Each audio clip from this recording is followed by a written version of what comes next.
Tonight, the results from SAPOL's latest statewide road operation. We'll tell you how drivers in the Spencer Gulf fared.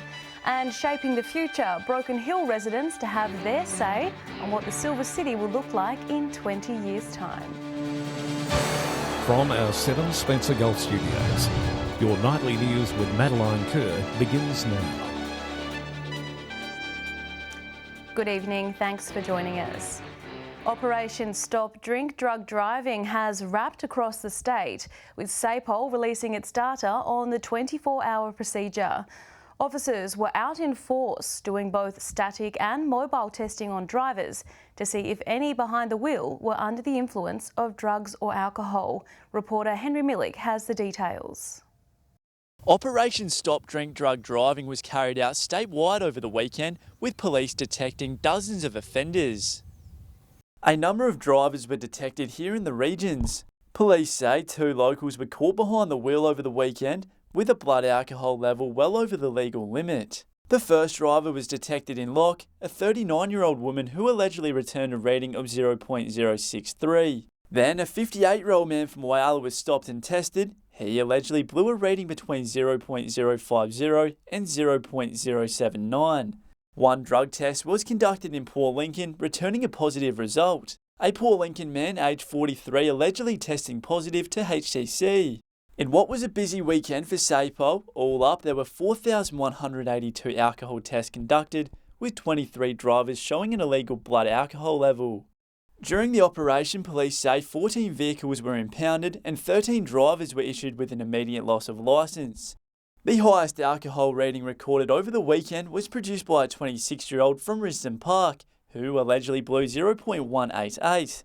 In a statement from Superintendent Bob Gray, he says there is no excuse to drink and drive, and those who were detected should consider themselves lucky, as they could have caused harm to themselves and others. However, numbers were down compared to the last operation in April, which saw 65 drivers detected behind the wheel with either drugs or alcohol in their system. Off the back of SAPOL's latest road operation, schools in the Mid-North region have been visited by the Metropolitan Fire Service. It's part of the Road Awareness program, which sees students exposed to emotional presentations from road crash survivors, urging them to learn from their experience. Valuable life lessons were learnt here today. The Metropolitan Fire Service's Road Awareness program visited Port Pirie High Schools this week, with a former Orroroo local-turned firefighter at the helm of the talk. That's inspiring students across the state. Obviously, being an MFS firefighter, we're exposed a lot to road trauma. We go to a lot of road crashes as part of our role. Josh Byerly says it's great to be back at his old school, St Mark's College in Port Pirie South.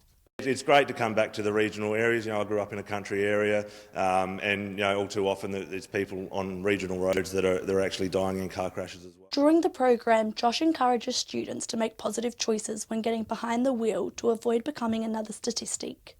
The main message that we like to convey is that you get to choose the risks, but you don't get to choose the consequences. So you can go out there and you can choose to be a safe driver, or you can choose to speed or drink drive or be distracted while you're driving. Road crash survivor Eli Mern is also part of the presentation, bravely sharing his story about relearning how to walk, talk and eat after crashing at high speed.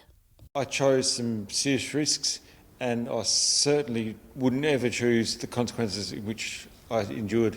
RAP empowers students to speak up against selfish behaviour on the roads. I think it's about time, that everyone focus on being the best person they can be on and around our roads. The pair are travelling throughout the Mid-North region and are expected to visit more schools in the coming month. Annabelle Francis, 7 Spencer Gulf News. Spencer Gulf residents looking for some temporary work in the coming days and weeks can look no further than the Australian Electoral Commission. With thousands of vacant positions available in the lead up to the federal election on Saturday, May 21. Most of the jobs are at polling places, but there are also jobs before Election Day, such as working in early voting centres, outpost centres and mobile polling. The AEC is also looking for vote counters and administration staff in the days afterwards. Depending on the job, the pay ranges between $25.54 to $48.29 per hour. Still to come tonight, double whammy, the new push to get Spencer Gulf locals vaccinated against COVID and the flu at the same time. And we'll tell you what Broken Hill GPs think about health outcomes and services in rural and remote areas.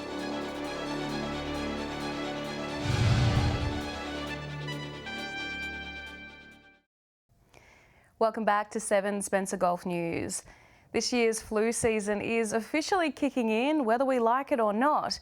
And now the state government is encouraging those eligible to get the vaccine.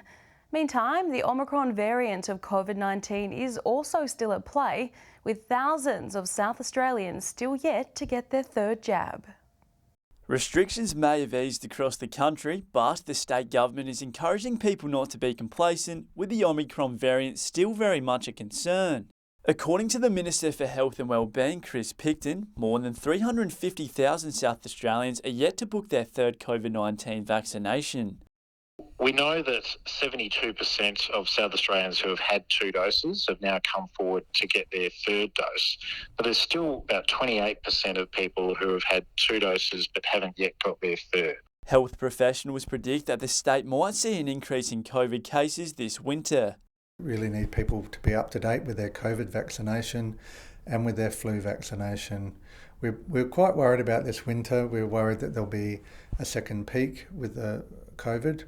The Omicron strain isn't the only concern, with the flu season expected to be the worst it has been in 2 years. We know that we haven't had much of a flu season the past couple of years, but we are starting to see numbers rising of flu cases in South Australia. Looking at coming into a peak for the flu virus as well. We haven't had it for 2 years and we're worried that it will hit really hard. Both the COVID and flu vaccines can be taken at the same time on the same day. Now, more than 220 pharmacies across South Australia are rolling out flu shots, with many of them located in the regions. 73 pharmacies in regional South Australia where that flu dose will be available, and that includes 65 and over, women who are pregnant, but also people 10 and up who are Aboriginal and Torres Strait Islanders. The Omicron strain of COVID continues to put pressure on regional health networks. Now, doctors are calling for action. But it's clear that the health system is in trouble and Medicare is in trouble, and we need a plan for the future. So we'd like to hear from the major parties about a solid long-term plan. Henry Millick, 7 Spencer Gulf News. Over the border in New South Wales now, where a recent report by the Legislative Council about health access in rural areas has been welcomed by the Royal College of General Practitioners. However, it is believed that action at a federal level is needed if things are going to improve in remote areas like Broken Hill.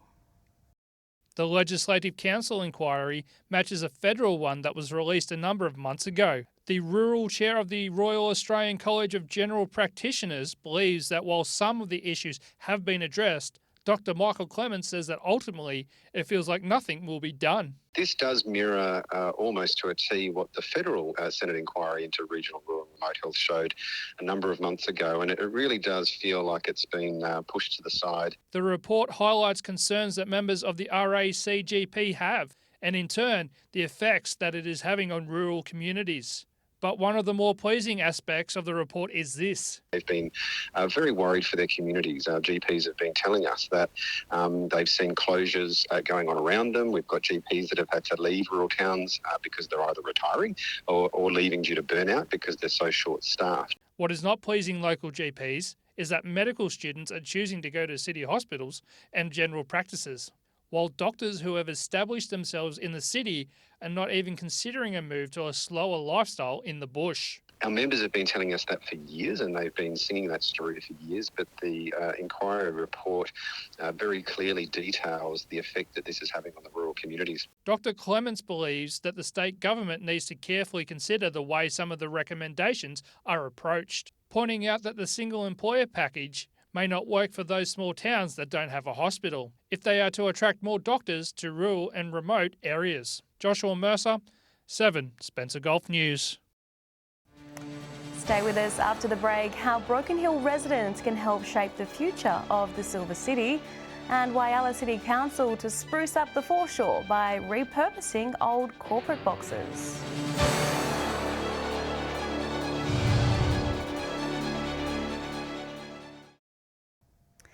Welcome back to 7 Spencer Golf News this Tuesday evening.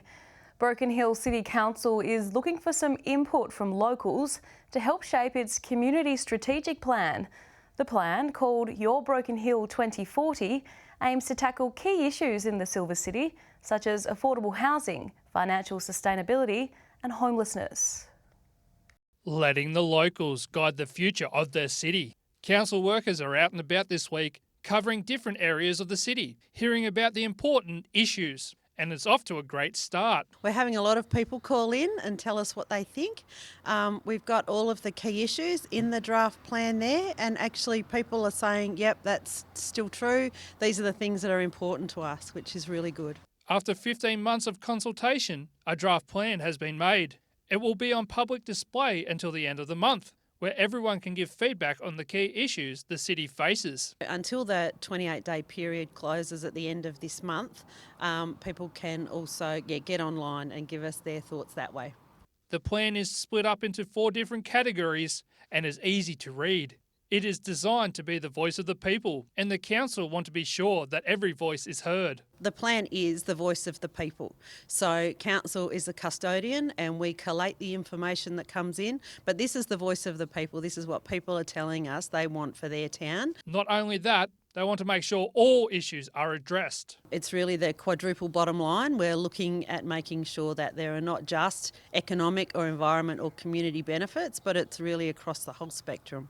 A pop-up consultation site will be in Patton Park tomorrow, weather permitting. For more information, you can check out the council website or Facebook page. Joshua Mercer, 7 Spencer Golf News.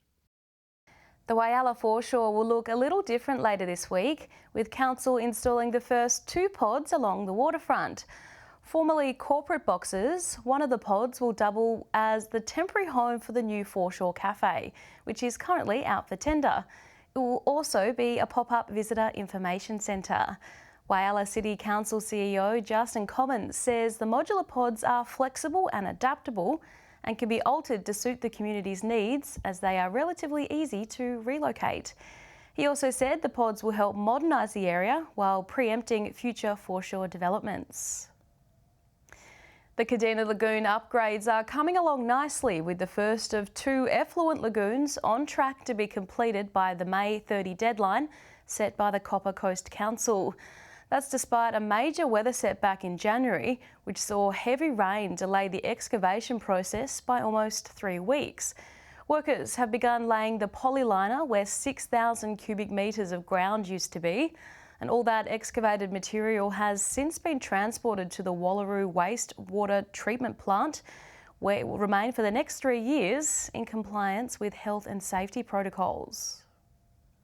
Stay with us after the break. We'll have a wrap on some of the weekend sport right across the Spencer Golf, and we'll have weather details with Casey Wilkins.